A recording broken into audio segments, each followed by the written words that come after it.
Bismillah Rahman Rahim. Welcome back, friends. Welcome to another video lecture from Kami Biology. In this video lecture, we are going to talk about tetracycline, the mode of action of tetracycline, the resistance, the side effect, antibacterial spectrum, and some other discussion about the tetracycline. Now, in the previous video lecture, if you remember, we talked in a detail about the protein synthesis, that how actually protein is synthesized. Before going to explain this tetracycline topic, first of all, you need to understand that how the protein is synthesized. Once you get the understanding about the protein synthesis process, so then the tetracycline, the mechanism of action of the tetracycline and the resistance will be very easily for your understanding. So if you missed this video, so go back to my channel and watch that video, and then come back to this video. Then you will really understand. Then you will easily understand on the topic of the tetracycline. Now, what actually we are going to talk about in tetracycline, the drugs which are usually used in tetracycline, these drugs are the doxycycline,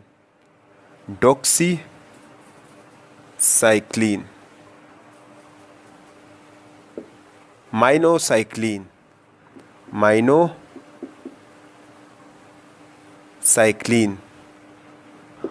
So these are the drugs which are used in tetracycline. Now, what are the mechanism or what are the mode of action? Now, before going to explain the mode of action, let's see the structure, that how this tetracycline will be look like.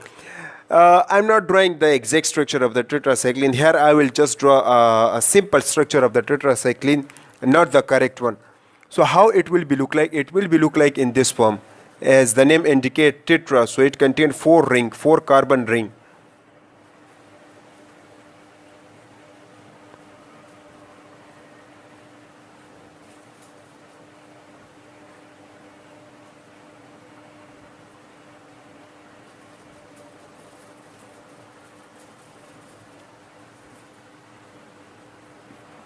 So this is the structure of the tetracycline.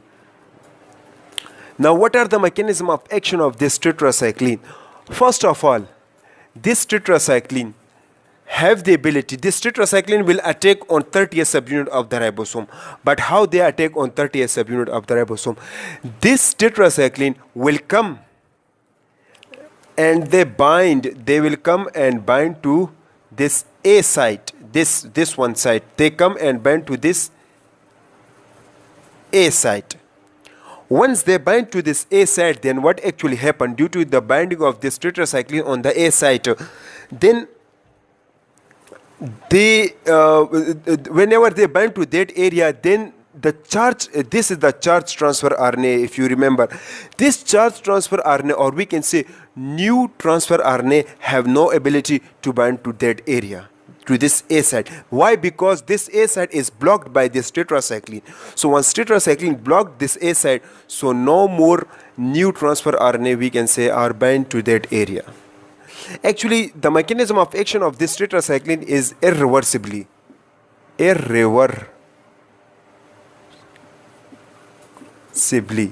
bind to that area irreversibly, or we can say they have very strong affinity. Due to this affinity, they are bound to this A site. Now, this is the mechanism of action of this tetracycline. Now, once they bind this tetracycline, once they bind or once they block that A site, then what actually happen? This protein, or we can say the translation process, are stopped.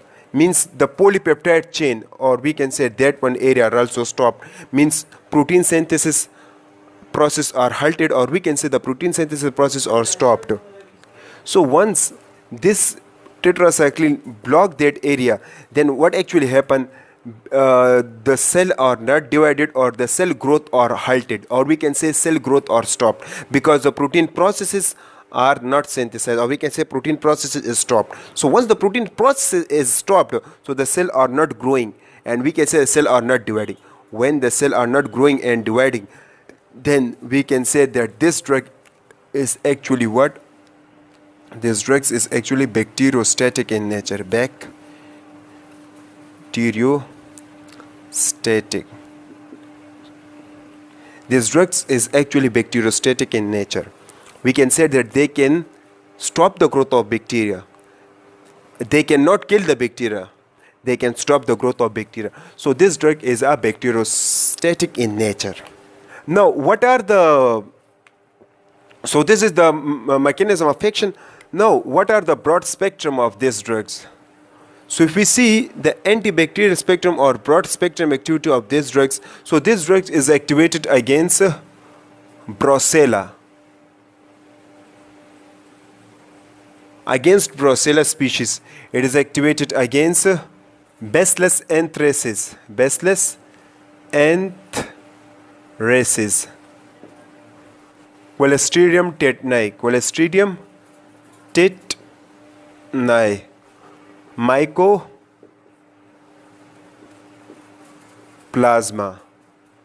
So against these bacteria, this tetracycline show good effect. So they can stop the growth of these kind of bacteria, but not killing these bacteria. So these are the broad spectrum. Now, bacteria will also produce resistance against this tetracycline.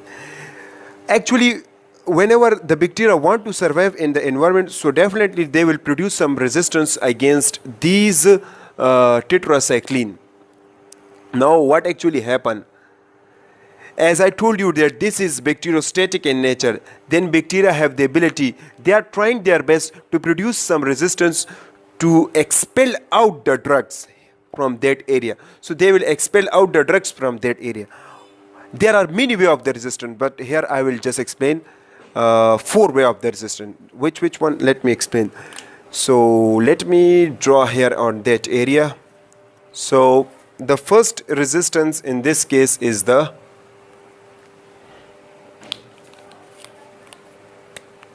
mutation. This is the first, or we can say alter 30S subunit, because this antibiotic is usually attack on 30S subunit. What actually happened in this case? Let's suppose this is the ribosome. This is the 50S and this is the 30S. Now at 30S, this one area, this 30S is mutated, or we can say that it is altered. How? As they contain 3 site, A site, P site and E site, then at A site what actually happened, there is a protein attached. So let me draw with the blue marker. So here protein is attached. So this is the protein. Due to the attachment of this protein, the drugs, the tetracycline, we can say, so let's suppose this is the tetracycline. So this is the tetracycline. As when the protein are binded to that area, so then the drugs lose their affinity and they are not bind. They lose their affinity and these drugs are not bind. Why? Because here already protein are bound. So when the protein are bound, so there is no place for the binding of these drugs. So it's impossible for the tetracycline to bind to that area. So this is the first way resistance.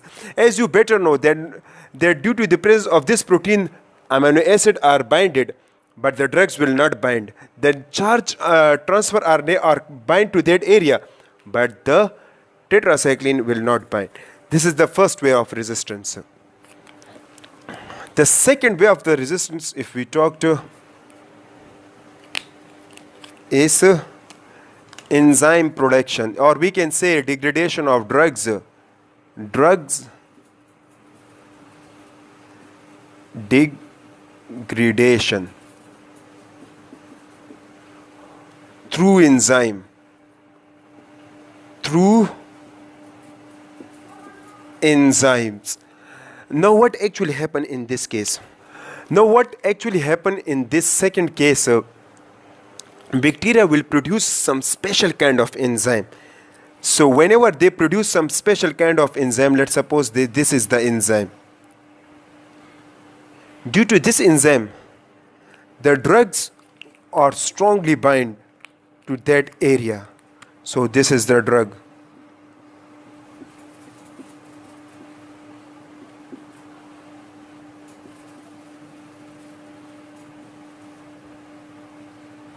So this is the drug are easily bind to this enzyme. Actually, this enzyme have a very strong electrostatic force.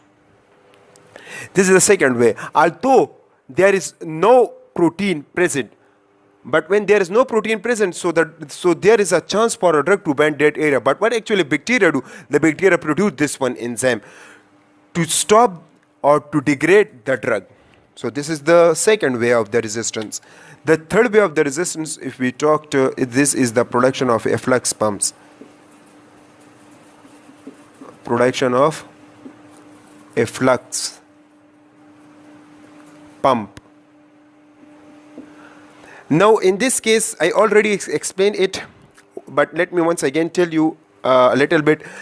In case of efflux pumps, the bacteria produce a kind of pumps on the cell membrane area.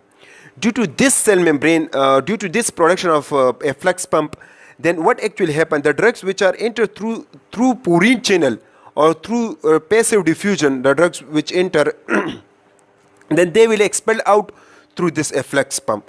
They kick out or they attract very forcefully these drugs and expel out it from the cell. So this is the third way of the resistance. Now the fourth way of the resistance is antiporter. Antiporter. Now what actually happened in case of antiporter? In this case, let me draw here. In this case, let's suppose this is a bacterial cell. And within a bacterial cell or with the cell membrane, the bacteria produce a kind of holes, or we can say a kind of pump, but these are not the efflux pumps. Okay, these are not the efflux pump. So what actually happened during this case? So bacteria produce a kind of pumps. We call that antiporter. They produce. Due to this antiporter, the important material, for example, we can say NADH, NADH2, or we can say oxygen. These are the important material. They will come through this holes, or we can say through this way. These important material will come. But what actually happened? Due to this way, the drugs are not come. This way, let's suppose these are the drugs, so the drugs will come and kick out from that area again. So this pump is just like the efflux pump, but a little bit difference is that they will absorb the important material which are needed for the cell. Let's suppose in cell, or we can say, let's suppose here the drugs are bound. Then what actually happened? This bacteria produce this antiporter to the cell membrane area, and they receive some important or essential material which are very important to expel out the drugs which are bound to this A side. So they will bring the important material, we can say NADH or NADH2, or we can say oxygen. Due to this way, the drugs which are strongly bound to that A side, they will expel out. And whenever they are expelling out, so these drugs are again coming out from this antiporter area. So we can say important material which are needed for the cell are coming inside, and the harmful material which are and the harmful material, for example, the antibiotic, which are harmful for the cell, they will expel out from the cell. So this is the fourth way of the resistance. So we can say it is a sense mechanism. Bacteria have a sensor due to this way, that which thing is important and which thing is harmful for me. So this is the fourth way of the resistance. There are some other resistance as well, but these are the common resistance which are activated against these drugs. Now this is the resistance. Now if we are giving this antibiotic for a longer period of time, again and again, then there is a side effect of this antibiotic. So which kind of side effect? Let me explain. The first side effect is the GIT disturbance. Whenever we are giving this antibiotic for a longer period of time, then our GIT will be disturbed. The second way is the pseudotumor cerebri. Pseudotumor cerebri. This is the second. And the third is the phototoxicity. This is the third side effect. The fourth effect is the fatal hepatotoxicity. This is the fourth side effect. So these are the different side effects which, or we can say adverse effects, which are produced when we are giving this tetracycline for longer period of time.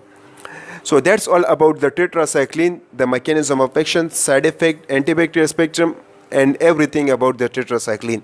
I hope this video helpful. If you have problems related with this topic, so write it into a comment. I will try my best to solve your problem as soon as possible.